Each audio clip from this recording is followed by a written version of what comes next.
2022년 올해 국가국어 지난주 토요일 시험에 있었습니다.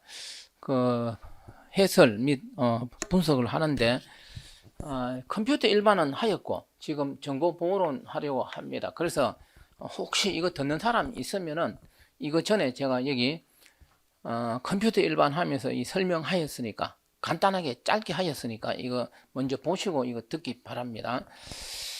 역대급수로 쉬웠다 그랬으니까 얼마나 쉬운지 살펴봅니다. 자, 그러면 정보보호론 1번 문제 분석하면 이거는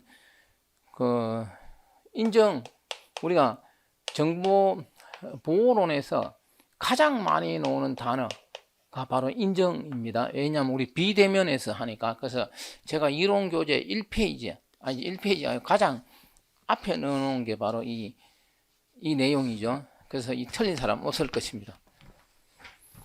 자, 그 다음에 2번은 뭐냐면은 TCP에 대해서 나왔습니다. 근데 이번에 정보보호로는 그 통신 문제, 인터넷 문제가 많이 좀 나왔습니다. 이건 연결 지향이죠. 비연결 지향이 아니고. 그래서 틀린 사람 없을 것이고, 이 틀린 사람 없다는 것은 물론 실수해서 틀릴 수는 있겠지만 합격하려면 적어도 안 틀려야 된다는 뜻입니다. 3번은 이 암호 알고리즘, 그 암호 알고리즘에서 그 유명한 DeepL 이 부분이 나왔습니다. 그래서 뭐 이 내용 더 이상 이야기하지 않겠어요. 이거는 DeepL 키 교환이죠. 그 다음에 4번은 TCP 세션 하이제킹, 세션 하이제킹. 이것도 시험에 몇 번 놓은 거고, 이거는 순서 번호, 시퀀서 이거 하는 거 출제되었습니다. 틀리면 안 되고. 5번은 그 생체 기반에서 그 약으로 되어 있는 거 FAR하고 뭐죠? FRR 이거는 많이 하였으니까요. 그래서 주어진 문제는 이 FRR 이거 관계되는 거. 그래서 더 이상 이야기하지 않겠습니다. 자, 6번으로 갑니다. 그래서 답도 찾기가 쉽게, 뭐 국영사도 쉽게 나왔지만 전공이 상대적으로 약간 더 어렵다라고 볼 수 있겠죠. 예를 들어. 그 다음에 6번은 운영 모드에서 카운터 CTR. 그래서 이것도 읽어보면 답을 금방 병행 처리되느냐 안 되느냐, 이거 뭐 쉽게 말해서 표 해갖고 달달달 외웠잖아요. 9번에 이 AS가 나왔는데 아마 제 생각에 이 부분은 틀린 사람이 저는 있다고 봅니다. 왜냐하면 이 AS는 이 각 라운드에서 4가지 변환을 한다. 이거는 우리가 다룬데, 근데 이 마지막 라운드는 이 4가지를 하지 않고 3가지를 합니다. 그래서 이 부분 체크가 안 됐으면 틀릴 수도 있다고 봅니다. 그렇지만 이제 다른 게 저 해설은 여기 상세해 두었으니까요. 보시고 나중에 다른 게 쉽게 답이 나오니까 뭐 무조건 틀리지나, 그래도 제가 사람에 따라 틀릴 수 있다라는 것이죠. 그 다음에 비트코인 출제가 되었습니다. 비트코인에서 그 뭐 머클털이 이런 거 우리가 열심히 하였고, 그 헤더 구조에서 이 비트코인은 뭘 사용하는 거죠? 지금 그 SHA 256을 사용하는 거죠. 그래서 SHA 256 비트니까 그 256 비트는 256 비트는 32가 되는 것이죠. 예를 들어. 그래서 그 블록 그 부분에, 헤더 부분에 그 필드 크기 뭐 최고 큰 게 32로 되어 있는데, 어쨌든 그 이것도 제가 모의고사에서 해주었습니다. 그래서 내한테 배운 사람은 안 틀릴 거예요. 이거 틀렸다고 이야기하는 사람인데, 저는 이거 틀린 사람은 뭐 실수로 틀렸겠죠. 예를 들어 그 정도입니다. 그 다음에 이제 셋인데, 제가 볼 때 이 SSL하고 셋 이 관계인데, 전자상거래에서 이거는 현실에 크게 중요한 거는 아닌 것 같은데 가끔 시험에 놓는데, 이번 시험에서는 약간 지금까지는 뭐 이중 그 이중 서명이라든가 주로 그런 게 나왔는데, 그거 말고 약간 다르게 나왔는데 읽어보면 틀리지는 않았을 건데, 그래도 좀 말이 바뀌면 틀린 사람 들어 있으니까요. 그래서 틀릴 수 있다고 봅니다. 일부는. 여기 보면 이제 이 셋에는 여러 가지 그 프로토콜이 있겠죠. 그 뭐 전자지갑도 해야 되고 인증서도 만들어야 되고, 그래서 여기 보면 고객 등록 이렇게 되는데, 고객 등록은 고객 등록 프로토콜에 의해서 등록하고 뭐 인증서를 발급하는데, 그 지불 게이트웨이를 이용해서 고객 등록한다. 지불은 상인이 지불하고 그 관계입니다. 그래서 잘 읽어보면 안 틀릴 수도 있는데, 뭐 제가 경험상 또 이렇게 놓으면 틀린 사람이 있으니까요. 예, 그래서 제가 틀릴 수 있다라고 세모로 하였습니다. 자, 그 다음에 10번은 대보법 나왔습니다. 10번은 개인정보보호법 나왔는데, 이거는 쉽게 나왔습니다. 어떤 개인정보를 정해진 대로 해야 되지, 정해진 것 이상 초과로 이렇게 해서는 안 되겠죠. 그걸 이용하면서. 그래서 이거는 상식적으로 맞출 수, 법 중에서는 상식적으로 맞출 수 있게 놓기도 하고 애매모호하게 놓으면 틀리잖아요. 근데 이거는 이 용어 때문에 쉽게 맞출 수 있는 그 수준이었습니다. 그 다음에 11번은 그 IPv6 그 주소 체계를 말하는데, 이 IPv6는 이 브로드캐스트 주소는 어떻게 되죠? 브로드캐스트 주소는 IPv6에서는 제거됐다. 이거는 뭐 지금까지 많이 한 내용이고, 멀티캐스트 주소가 대신한다 라고 하였죠. 그 대신에 애니캐스트 주소가 추가되었습니다. 뭐 실수 아니면 기본적으로 한 사람들은 안 틀렸을 것입니다. 그 다음이 12번은 그 SH 텔넷을 대신해서 보았는 거, 이 세 개의 이 서브 프로토콜 3개 된 거, 이것도 모의고사에서 많이 하였습니다. 그래서 안 틀렸을 것이고, 제가 왜 안 틀렸다 하면, 제한테 공부한 사람이 우리 채용하는 합격자 인원보다 많으니까요. 제가 여러 가지 사항을 보면 뭐 책을 갖고 공부하는 사람들을 보면은, 그래서 제한테 배운 사람들이 합격자가 대부분 많이 나오고 있고, 현실적으로. 그리고 제가 가르쳐 준 건 다 기본적으로 맞췄을 거 아니에요. 그래서 제가 안 틀릴 것이다 이렇게 판단을 할 수 있는 것입니다.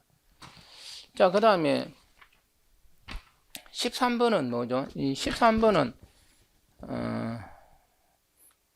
국제 공통평가 기준 13번은 미국식 TC, 미국식이 TC-SEC고, 그 유럽 통합된 게 IT 뭡니까? SEC죠. 이거 나왔습니다. 그리고 국제 공통평가 기준, 그 다음에 크게 하면 이거. 그래서 이것도 안 틀렸을 것이고, 턱 읽어보면 이제 답이 나오는 정도고. 그 다음에 14번 이거 개보법인데, 이건 한번 출제된 겁니다.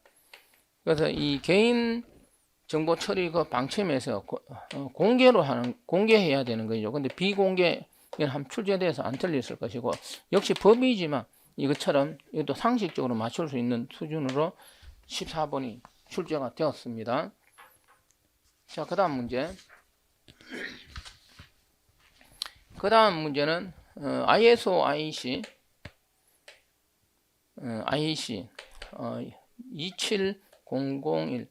제가 이건 해주었습니다. 근데 이거 다 암기 못하잖아요. 그 전체 여기 이거 그대로 책에 제가 있는 거, 이거 통제 영역이 몇 개냐면 통제 영역이 14개로 되어 있는데, 이거 다 암기하였습니까?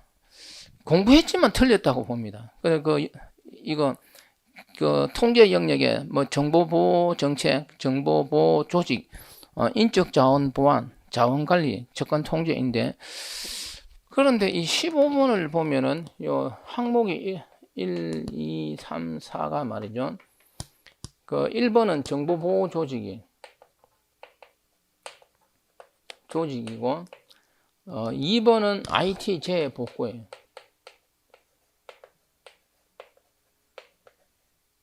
3번은 자산관리, 4번은 통신보안. 자, 그러니까 말이죠. 이 14개, 그러면 이걸 놓고 한번 우리 생각해 볼까요? 이제 자산관리, 이거는 시험 몇 번 나왔어요. 이걸 답으로 하지는 않았을 거예요.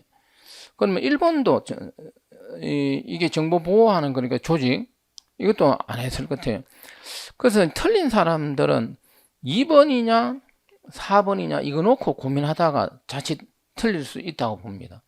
근데 2번이 그러니까 이게 재복구가 있을 것 같은 느낌이 들잖아요. 정보 보호니까 말이죠. 그래서 틀릴 수 있다고 봅니다. 그런데 이 ISO IEC 27001에는 뭐는 없느냐? 재복구는 없는 것이죠. 나머지는 다 있습니다. 어쨌든 이거는 모의고사도 몇 번 하고 다 하였는데도 제가 이야기하였지만 어쨌든 출제를 저는 이렇게 하는 똥덩어리 교수들 단순 암기 말이죠. 출제하려면 예를 들어 자산관리 부분에 출제를 해가 자산관리는 어떻게 해야 된다, 정보보호조직은 어떻게 해야 된다, 이런 걸 물어봐야 되는 거지. 그것도 아니고 그냥 암기하는 훈련시키는지 자꾸 이렇게 출제하는 공무원 시험 문제 상당히 있죠. 이렇게 출제한 사람들은 혹시 이 강의를 들으면 교수를 그만두고 다른 일을 하시기 바랍니다. 자, 그 다음에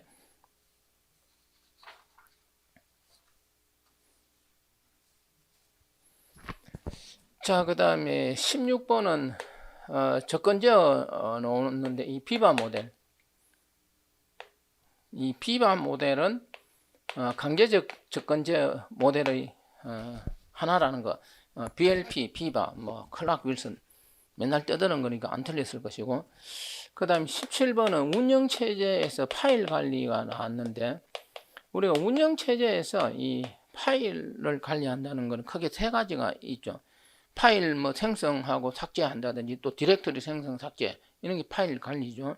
그리고 이제 이 파일은 어디요? 디스크에 저장되잖아요. 그거 하는 게 운영체제 파일 관리인데, 근데 이제 이렇게 서술식으로 이렇게 운영체제 어쩌고 저쩌고 하면은 경우에 따라 틀린 사람 있다고 봅니다. 이거는. 자, 그래서 이제 17번은 어려운 건 아니지만 역시 틀릴 가능성은 있다, 이렇게 본다는 거죠. 그 다음 18번은 정보통신망 간단하게 망법이 나왔습니다. 근데 이거는 이제 용어가 나왔어요. 용어 뭐가 나왔냐면은 정보통신 서비스 제공자, 통신 가금 서비스 이용자, 전자문서 해킹 이런 거 나왔는데, 그랬을 때 이제 이거 통신 가금 어쩌고 저쩌고 나왔습니다. 그 읽어보면 전자문서 쉽고 해킹 이런 거 내용이 쉬운 내용입니다. 그런데 제가 볼 때 법이 이렇게 나왔지만 이거는 틀린 사람이 있을 것 같아요. 이 문제는 어떤 상식선이 아니고 또 용어도 헷갈릴 수도 있잖아요. 물론 4개 중에 하나는 찍는 게 아니고 요 2개 중에 하나를 찍을 수도 있지만 이런 것까지 다 맞추면 그냥 100점이에요. 틀릴 수 있으니까 합격점이 100점이 아닌 것이죠. 저기서 이야기했지만 이번 국가직 국업시험은 국영사 공통과목은 쉽게 나왔고 컴퓨터도 일반도 쉽게 나오고, 저기 제가 평가해놨죠. 가장 어렵게 나온 게 이 정보보호론입니다. 그래서 정보보호론에서 이런 문제가 이 망법 이게 나왔는데 틀릴 수도 있다라는 것이죠. 그 다음에 19번은 ARP 스푸핑 나왔습니다. 이거는 제가 너무나 많이 떨었죠. 이 ARP 스푸핑, 이 스푸핑은 속이는 거죠. 속임. 근데 이 속이는 목적은 최종적으로 도청하기 위한 것이라서 도청은 스니핑이죠. 그렇지만 이걸 ARP 스니핑이라 하지 않고 스푸핑을 한다. 너무나 많이 강조한 내용 이거 나왔습니다. 그래서 안 그래서 이 스니핑 불가능하다 해서 그게 틀린 것이죠. 자, 마지막 20번은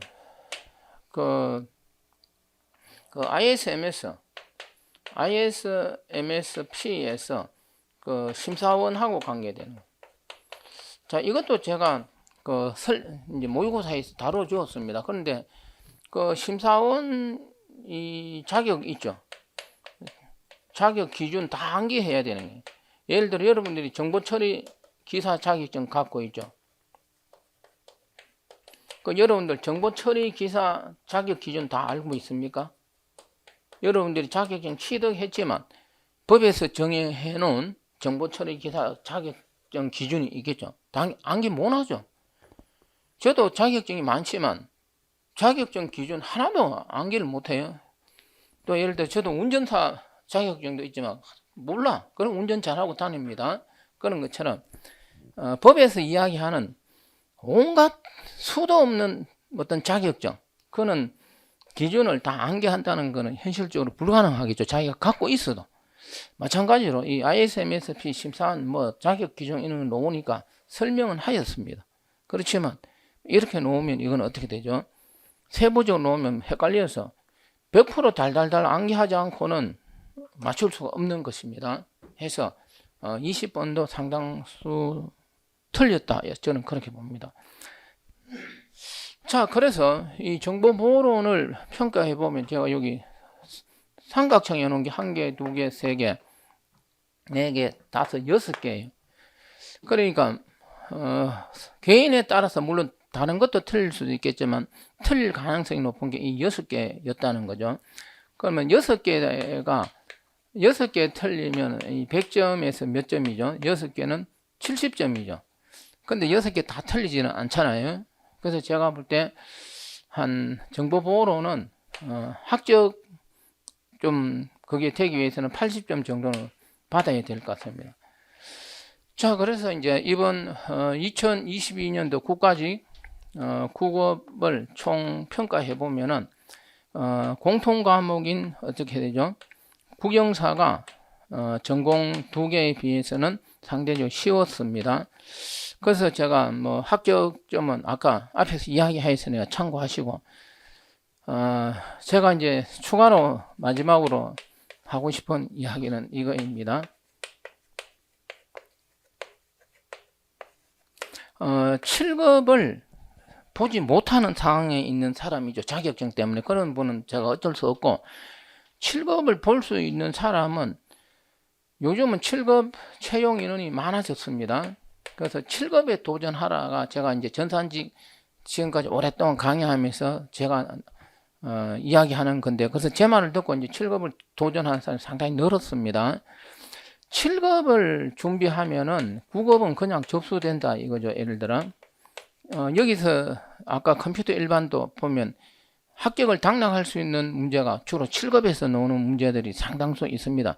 예를 들어 뭐 ISO 뭐 9126 이런 것도 9급에서는 잘 안 다루잖아요. 근데 7급에서는 상당히 다루니까요. 그래서 이제 7급을 준비하는 사람들은 이제 국급 시험 끝나면 그 7급 시험은 나중에 좀 시간이 있으니까 그 중간에 뭐 군무원 시험도 있고 그 서울시나 지방직 시험도 있고 뭐 등등 시험이 있으니까요. 그래서 이제 7급만 하는 사람은 7급 준비하면 되지만 병행하는 사람들은 국가 9급 시험까지는 9급 기준으로 공부를 하고 이제 지금부터는 7급 기준으로 하는 거죠. 7급 기준으로 공부하면서 뭐 군무원 시험 볼 사람, 서울 지방직 볼 사람 볼 거 다 보고 최종적으로 뭘 보면 될까요? 7급도 국가직 7급이고 서울시 7급 이런 거 있으니까요. 이상 요즘은 7급이 상당히 많이 뽑습니다. 그래서 공무원 시작할 때 9급으로 시작하는 거하고 7급으로 시작하는 거하고는 많이 다를 수 있습니다. 그래서 공부는 공부할 때 하는 것입니다. 해서 힘들더라도 마지막까지 원래 잘 준비해서 7급 준비하는 사람들은 지금부터 본격적으로 7급 준비해서 좋은 결과가 있길 바라겠습니다. 자, 그럼 이렇게 해서 원래 국가직 9급 해설은 여기까지 끝내고 다시 한번 더 이야기하면 이 해설된 자료는 제가 해커사학원에 전달할 거니까요. 여기서 이제 대충 답만 이야기했는데 너무나 뭐 특별히 할 것도 없고 여기 해설 보면 충분하니까 참조하시고 자 이렇게 마치겠습니다.